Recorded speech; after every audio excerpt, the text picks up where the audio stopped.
Hello everyone, welcome to this video. My name is Papi Hamed and I'm your host. So guys, in this video I'm going to discuss about what is non-dominant term inside BIGO and why we need to drop this non-dominant term from the BIGO itself. We usually drop these kinds of non-dominant term from our BIGO itself just to make our BIGO notation simple. I think you already referred my drop constant video. There actually I was dropping the constant value from my BIGO notation itself just to make our BIGO notation simple, and it was not affecting on my runtime. That's why you can remove these kinds of constant. So similar wise, we'll be also learning how to find out these kinds of non-dominant term inside our BIGO and how to drop them. Okay, so guys, now let's try to understand this thing with an example. So guys, I'll be taking the same code example. I have already used that code in my previous video. Okay, there actually I was discussing about something called quadratic. Okay, quadratic runtime complexity, and that can be defined as big of n square. Okay, so that thing I think it is already clear. You have learned like what is quadratic runtime complexity. So there actually we used one particular code. So let me just write this particular code. So there actually I was using this print item function.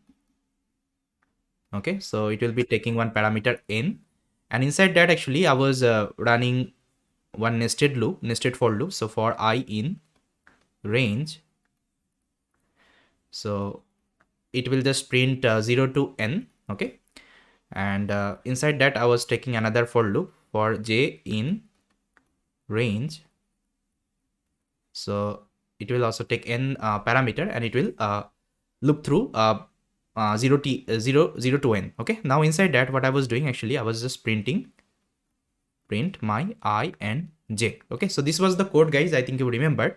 Now guys, what I will do, I will use this particular function, and inside that actually I'll be using another for loop. But here, instead of writing this for loop inside this for loop, what I will do, I'll just write this for loop outside of this for loop. Okay, so here I can define for k in range, and it will take n parameter, and it will just print 0 till n. Okay, so here I can write k. So this is the code, guys. So what I have just done, I have just used the same code.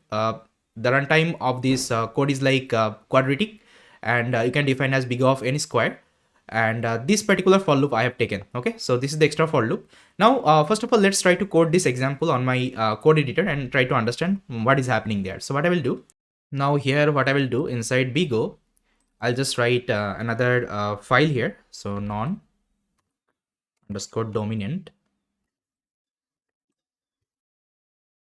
Okay, so this is the file I have taken, and what I will do, I'll copy this particular function, and here I'm going to remove this for I'll just cut it, and I'll just mention it outside of this for loop. Okay, so here actually I'm going to mention this for loop.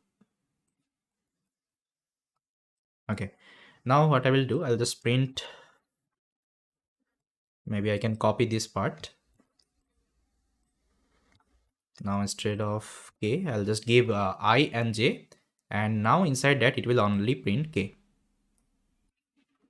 Okay, now here I've given 10. Okay, 10 value, n is equal to 10. So now see guys, what will happen. So now if I execute this particular code, so I'll just write python non-dominant.py. See, first of all, it will execute this particular nested loop. Okay, so how it is executed, I think you already know this part. Like first of all, this for loop will run, and the value would be 0, and inside that this for loop will run n time. Okay, as you can see, it has run n time. That means 10 time. Okay, 9. Then again this for loop will get the control, and again it would be 1, and again inside this for loop will run n time. Okay, so that's how actually it will run 9 time. Okay, 10 time. Okay, as you can see, 9 because it has started from 0.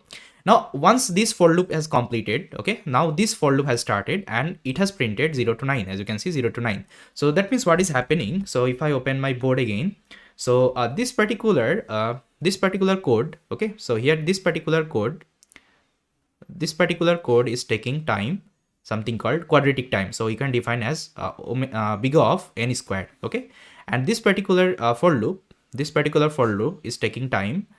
This is taking the linear time. Okay, so here you can mention big of n. Okay, because we have already seen why it is taking linear time complexity. I have already discussed this part. Okay, now if you combine all these like you can say runtime together, okay, so what will happen, you will get something called big of n squared plus n. Okay, so this is going to be my complete runtime. Okay, this is going to be my complete runtime complexity for this function. Okay, but here if you see, here I have two terms actually. So the first one is dominant term. Okay, you can call it as dominant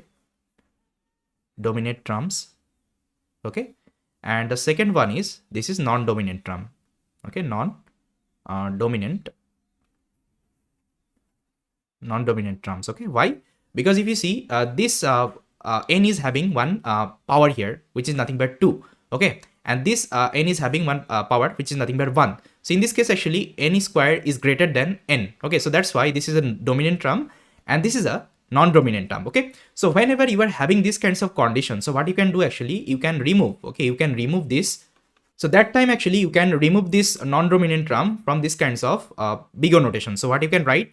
You can write big O of n square. Okay, instead of taking this plus n, you can just directly write big O of n square. Okay, so here I've just dropped this non-dominant term. Okay, I've just removed this non-dominant term just to make my big O notation simple. Okay, now if you see, this is the final runtime of this function. Okay, this is the final runtime of this function, because you have already seen, okay, the more operation is happening in this for loop. So in this case, actually this for loop is not affecting much on my complete runtime. Okay, that's why you can remove this kinds of non-dominant term, okay, from your big O notation. Okay, so that is why we call it as drop non-dominant terms. So whenever you are having these kinds of condition, whenever you are getting these kinds of actually runtime complexities, so what you can do, you can directly remove this non-dominant term from the big O notation and you can just simply write this term. Okay, so this is the complete idea. So yes guys, this is all about our non-dominant term inside big O, and we have seen like why we need to remove it. Okay, just to make our big O notation simple. So in our next video, we'll be discussing another runtime complexities, which is nothing but